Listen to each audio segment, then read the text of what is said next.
sale, purchase return, and sales return. There could be different situations also which are related to the goods and they must be recorded in our accounts. Sale और purchase के अलावा हो सकता है कुछ goods हमने अपने घर के काम में ले लिए.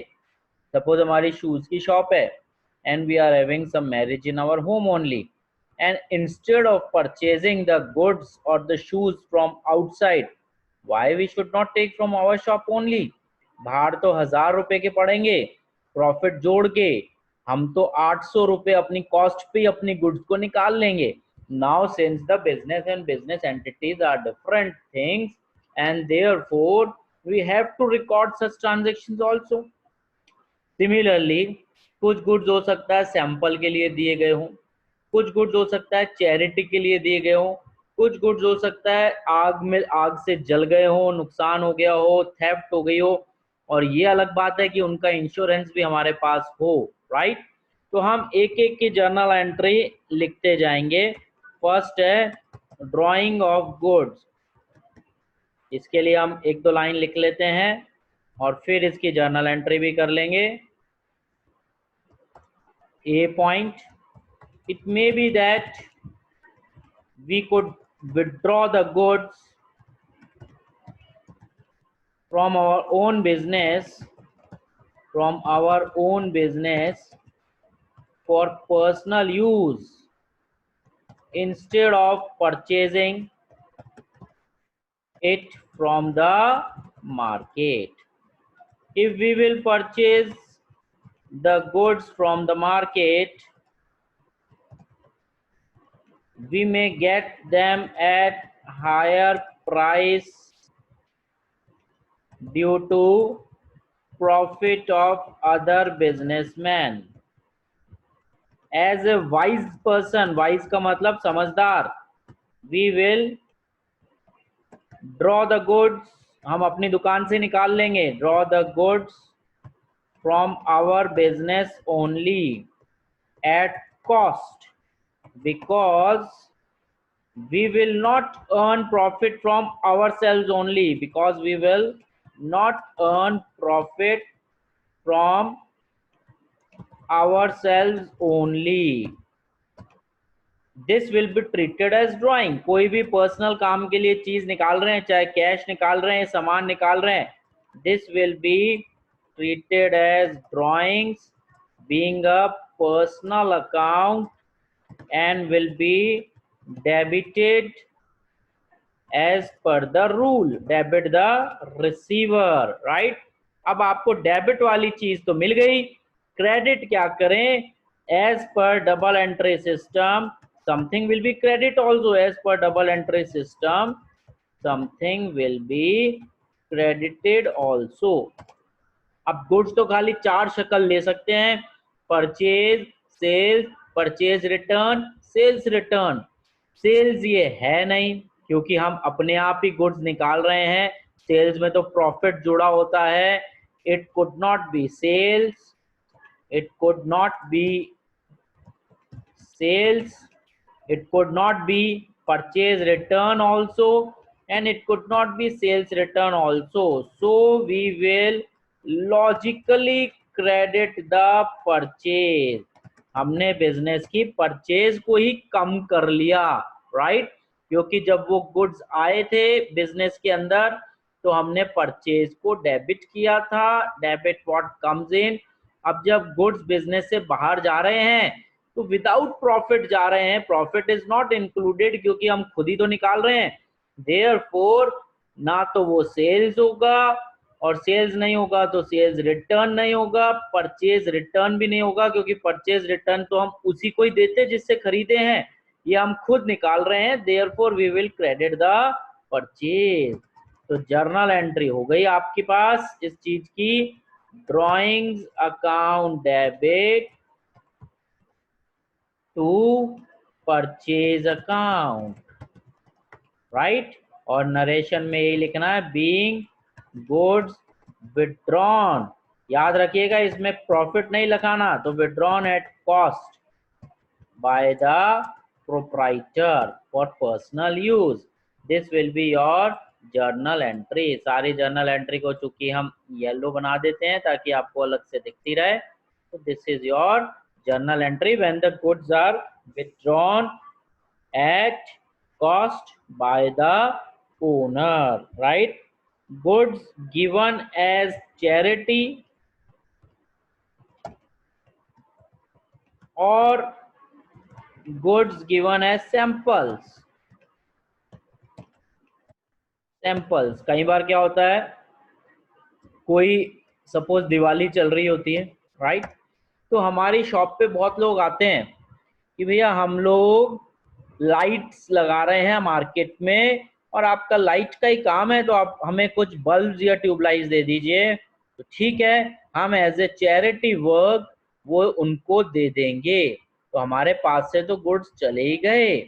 अगेन अब उसको कैसे रिकॉर्ड करें, तो पहले थोड़े से point, there may be the situations that the goods are given as charity or as samples also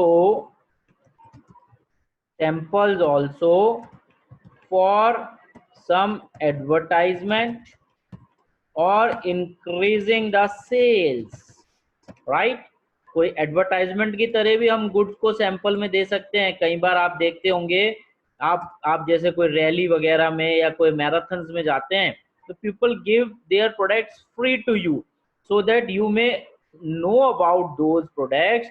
आप उनको टेस्ट करें, यूज करें, and if the taste would be liked by you, then you may purchase the goods also। तो उनकी sales बाद में increase हो जाएगी। Obviously in both the cases, चाहे चैरिटी दे रहे हैं चाहे सैंपल दे रहे हैं, the business would get the loss related to the goods given, क्योंकि वो तो फ्री में दे रहा है और उसने वो पहले खरीदे हुए हैं। तो यानी गुड्स जब दे रहा है वो, तो बिजनेस को जरूर एक्सपेंस या लॉस होगा, राइट।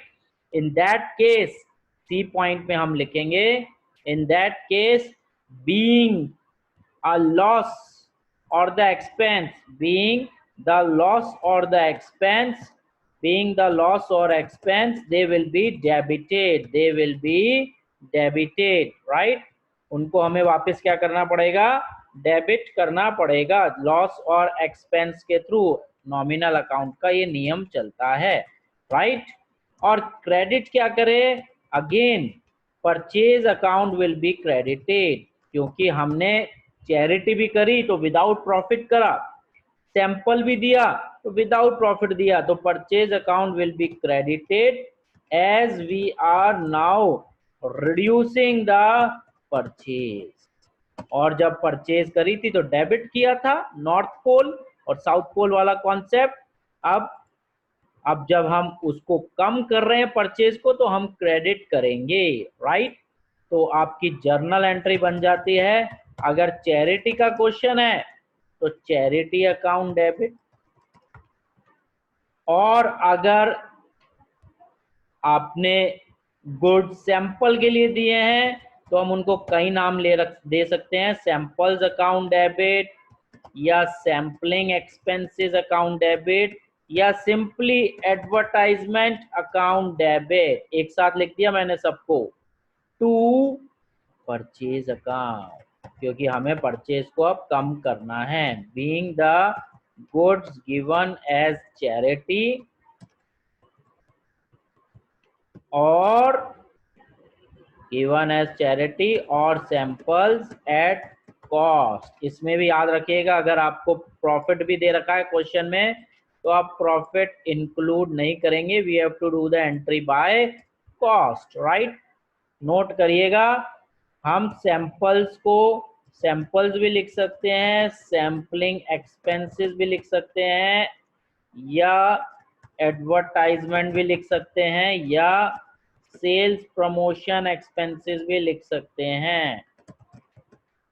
आप चारों में से कोई भी वर्ड से अकाउंट खोल लीजिए, आपका क्वेश्चन सही माना जाएगा, गलत नहीं होगा, right. So these are the entries related to when the goods are given as charity or samples. ये इस लाइन को भी मैंने क्या कर दिया, येलो कर दिया है। ठीक है, इसको थोड़ा सा मैं और छोटा कर देता हूं ताकि एक लाइन के ऊपर ये सारे आ जाएं। ये चैरिटी अकाउंट डेबिट, या फिर सैंपल्स या सैम्पलिंग एक्सपेंस या एडवर्टाइजमेंट या sales promotion account debit. Main बात क्या है कि क्रेडिट किसको करना पड़ेगा, परचेज को करना पड़ेगा, राइट। अब आग लगने का देख लेते हैं।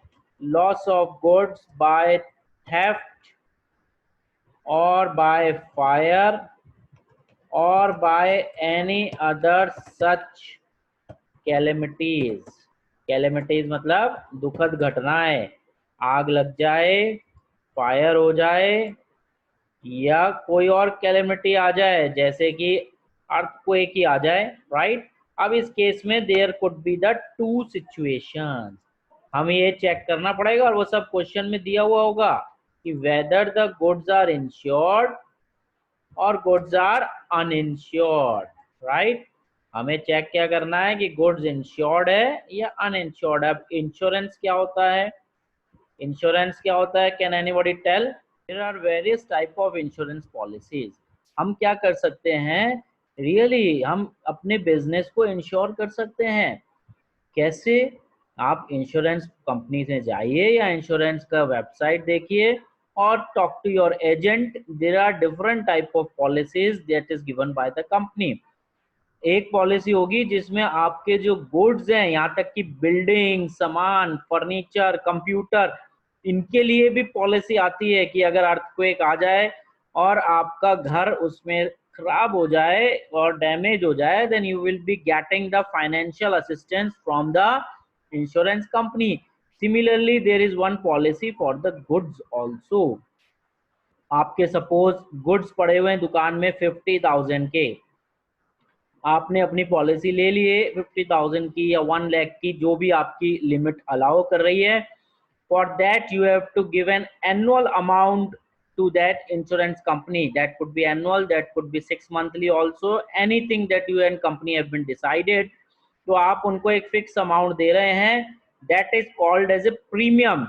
Premium is paid because company is undertaking your risk, कि अगर कल को आग लग जाए तो जितने की आपने पॉलिसी ली है उतने पैसे इंश्योरेंस कंपनी आपको देगी, यानी एक तरह से आपका लॉस बच जाएगा।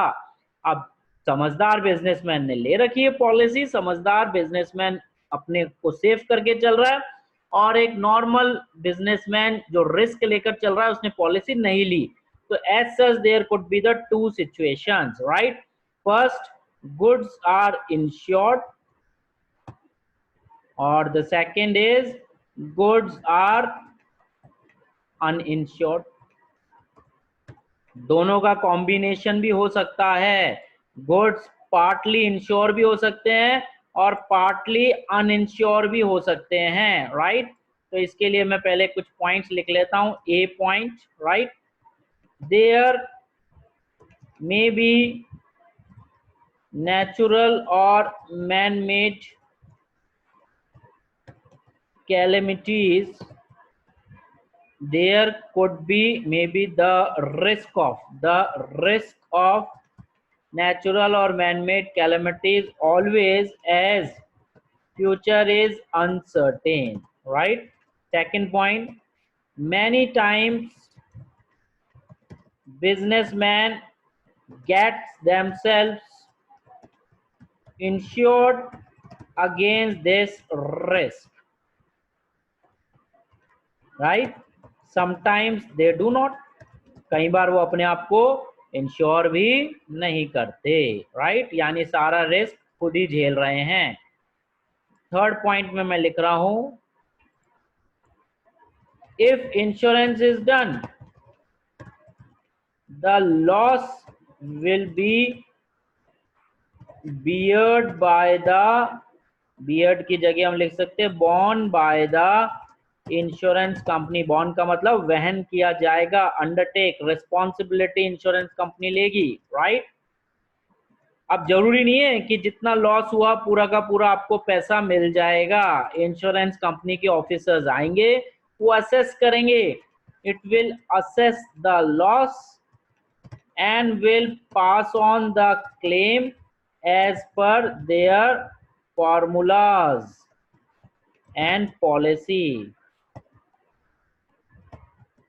वो इंश्योरेंस कंपनी के अफसर आएंगे, वो पूरा चेक करेंगे और देखेंगे कि हाँ भाई वाकई में लॉस हुआ है और कितने का लॉस हुआ है वो पूरा चेक करेंगे, उस हिसाब से they will pass the claim, right. Now insurance company becomes debtor for us and loss will be borne by insurance company. Obviously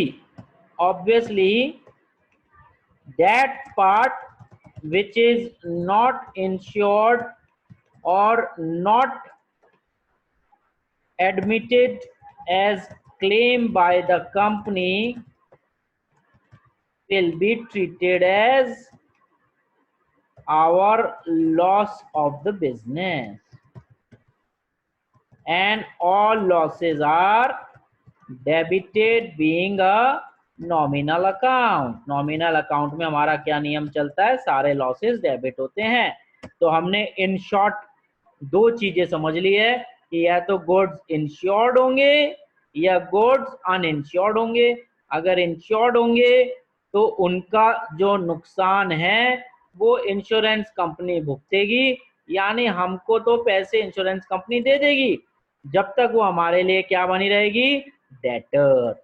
लेकिन अगर इंश्योरेंस कंपनी वो नुकसान नहीं भुगत रही या हमारे गुड्स इंश्योर्ड ही नहीं है तो वो हमारा लॉस माना जाएगा और हमारे लॉसेस सारे क्या होते हैं, डेबिट होंगे being a nominal account.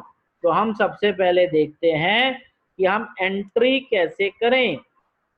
First entry दोनों ही केसेस में कॉमन होगी, लॉस तो हुआ ही हुआ है, राइट। तो जर्नल एंट्री, एंट्री नंबर 1, अगर लॉस थेफ्ट से है तो loss by theft account debit. अगर लॉस फायर से है तो loss by fire account debit. Earthquake है तो अर्थक्वेक, गबन है तो गबन, एम्बेजलमेंट बोलते हैं इंग्लिश में गबन को, यानी you can write what ever name given in the question of the loss और द इंसिडेंट और the calamity account, right. 2, again purchase, क्योंकि हमारे गुड्स तो खत्म हो ही रहे हैं और वो उसमें भी कोई प्रॉफिट शामिल नहीं था, राइट। तो सबसे पहला काम हमने क्या कर लिया, लॉस को डेबिट कर लिया, being loss debited and purchase account is credited at cost, क्योंकि जो नुकसान होता है उसमें भी प्रॉफिट थोड़ी कमाएंगे, प्रॉफिट तो तब कमाएंगे जब हमने उसको बेचा है, सेल किया है। इट इज नॉट सोल्ड, ये तो पड़े पड़े जल गए, देयरफॉर ये एंट्री भी कॉस्ट अमाउंट से होगी। अब यहां पर हम देखेंगे कि whether the goods are insured और अनइंश्योर्ड। अगर इंश्योर्ड है तो ये लॉस हमारा रहा ही नहीं, ये लॉस किसका रह गया, इंश्योरेंस कंपनी का। Now if the goods are insured then this loss will be of insurance company and that company will become debtor for us, यानी कि अब वो क्या बन गया, डेटर बन गया हमारे लिए। डेटर का मतलब it is an asset and increase in asset is debited, right. और लॉस हमारा रहा नहीं and loss will have to be cancelled, जो हमने पहली एंट्री में डेबिट करके लॉस बुक किया था अब उसको कैंसिल कर दो, यानी इस केस की जर्नल एंट्री क्या बन गई, इंश्योरेंस कंपनी भी लिख सकते हैं या आप चाहें तो क्लेम भी लिख सकते हैं, insurance claim account debit to loss by theft अगर आपने ऊपर डेबिट किया था, या लॉस बाय फायर अगर आपने ऊपर डेबिट किया था। और रीजन मैंने ऊपर सेकंड पॉइंट के अंदर लिख ही दिया है, right. Being claim passed by insurance company, right. तो इसलिए हमने इसको डेटर बना लिया। अब जब भी इंश्योरेंस कंपनी हमें पैसा दे देगी तो कैश या bank account debit, debit what comes in, और credit the giver to insurance company, या क्लेम अगर खोला था तो क्लेम। ये एंट्री कब होगी? जब हमको पैसा मिल जाएगा। अगर क्वेश्चन में नहीं बोला जाएगा तो ये एंट्री हम नहीं करेंगे। Being amount received from insurance company, क्योंकि इंश्योरेंस कंपनी का क्लेम एडमिट करने में और पैसा मिलने में समय लगता है। ये नहीं होता कि आज ही उसने क्लेम पास किया और कल पैसे दे देगी। कई बार इट टेक्स मंथ्स, क्योंकि ऑफिशियल प्रोसीजर होते हैं, फाइल पास होती है, कहीं टेबल्स पे जाएगी, साइन होंगे, therefore it may take sometimes lot of time to give the payment of the claim। therefore नीचे वाली एंट्री तभी करेंगे जब क्वेश्चन में दिया हुआ हो। Everything depends upon the language of the question.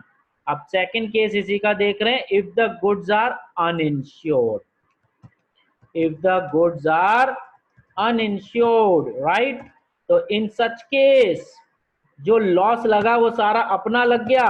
in such case the whole loss will be of business, right। in the end all the losses are transferred to profit and loss account. जो हमारा main account, final account बनता है, उसमें सारे losses चले जाते हैं। So the journal entry will be, अगर लॉस हमारा चिपक गया तो जर्नल एंट्री क्या लगेगी? Obviously P and L account को अब हमें डेबिट करना पड़ेगा। Profit and loss account debit. सारे जब लॉसेस होते हैं वो इसी के अंदर जाते हैं, और ऊपर वाले लॉसेस को खत्म कर दीजिए। अब लॉस बाय थेफ्ट या लॉस बाय फायर जो भी हुआ है, तो अब देखिए ऊपर वाला लॉस खत्म हो गया और फाइनली ये लॉस हमारे पी एंड एल में चला गया। Being loss booked by us. अब एक केस और लिख लेता हूं। हो सकता है आधे गुड्स इंश्योर्ड हो, आधे अनइंश्योर्ड हो। Being partly goods insured and partly uninsured. आधे गुड्स तो इंश्योर्ड है और आधे गुड्स अनइंश्योर्ड है। 60% इंश्योर्ड है, 40% अनइंश्योर्ड है, 30 इंश्योर्ड है, 70 अनइंश्योर्ड है। तो जितना भी आपको रेशियो दिया हुआ है इंश्योर्ड का, उतना तो इंश्योरेंस कंपनी दे देगी, बाकी आपका लॉस लग जाएगा, राइट। तो हम एंट्री करेंगे इसकी। Insurance company account debit, company या क्लेम कुछ भी लिख सकते हैं, अकाउंट डेबिट, अमाउंट लिख लीजिए cost of goods insured, right, या जितना क्लेम आपको मिला उतना। P and L account, profit and loss account debit, जितना आपका लॉस एक्चुअल हो गया, यानी कॉस्ट ऑफ गुड्स अनइंश्योर्ड, या यू कहिए जितना इंश्योरेंस कंपनी ने क्लेम पास नहीं किया, राइट। और ऊपर वाले दोनों को खत्म करना पड़ेगा, टू लॉस बाय फायर या लॉस बाय थेफ्ट। आपने पहले उनको डेबिट कर दिया था, अब उसके दो ही काम हो रहे हैं। जितना इंश्योरेंस कंपनी पैसा देगी उसको डेबिट कर देंगे, जितना नहीं देगी वो पी एंड एल में चले जाएगा, right. Being part of claim admitted and rest booked as our loss by transferring in P&L account। ये इसका नरेशन हो गया। और जब भी इंश्योरेंस कंपनी पैसा दे देगी तो आपकी वही एंट्री जिंदाबाद है। कैश है bank account debit, to insurance company account, insurance company या क्लेम से खोला है तो क्लेम अकाउंट। ये एंट्री कब कर रही है? When ever claim is received by the company, received from the company. जब भी हमें कंपनी, इंश्योरेंस कंपनी से क्लेम का पैसा मिल जाएगा, हम ये वाली एंट्री उतने अमाउंट से कर देंगे। तो ये आपका काम हो गया जब आग लगती है। तो हमने special transactions related to goods भी कर लिए हैं। नोट्स साथ साथ लिखते जाइए। ये हमने यहां से करना शुरू किया था आज। ये special transactions related to goods, 1 page, 2 page, 3 page और करीब करीब 4 पेज के नोट्स आज लिख लिए हैं। और आप लोग क्या करेंगे कि इनको प्रॉपर आप पढ़ लीजिए। प्रॉपर पढ़ लेंगे तो आपको समझ आ जाएगा, अन्यथा आप लोग जूझते रहेंगे। तो आज के नोट्स जरूर पढ़िएगा क्योंकि ये एंट्रीज बहुत अच्छी है इंश्योरेंस क्लेम वाली। और ये एंट्री क्यों बनी, क्या लॉजिक था, ये सब भी मैंने करीब करीब नोट्स में लिख दिया है। 5-6 दिन बाद फिर कंप्लीट चैप्टर के नोट्स एक तरह से आपको मिल ही जाएंगे। तो एक बार और प्रॉपर कॉपी में लिखकर या प्रिंट आउट निकाल कर रिवाइज कर लीजिएगा। मेरी राय तो यही है कि अपने हाथ से हमेशा नोट्स बनाया करें, चाहे प्रिंट आउट भी निकाल कर अपने पास ऑल्टरनेट रख लें, पर अपने हाथ से लिखने की हैबिट जरूरी है। राइट? तो आज की क्लास एक बार यहीं ओवर करता हूँ। सी यू टुमारो। कल कुछ क्वेश्चंस उठाएंगे। क्वेश्चन बैंक आपको मिल ही चुका है, आप आराम से चाहें तो क्वेश्चन ढूंढ सकते हैं, इसके सॉल्व कर सकते हैं। कल हम स्टार्ट करेंगे क्वेश्चंस करने। Thank you all, have a great day, see you tomorrow at the same time.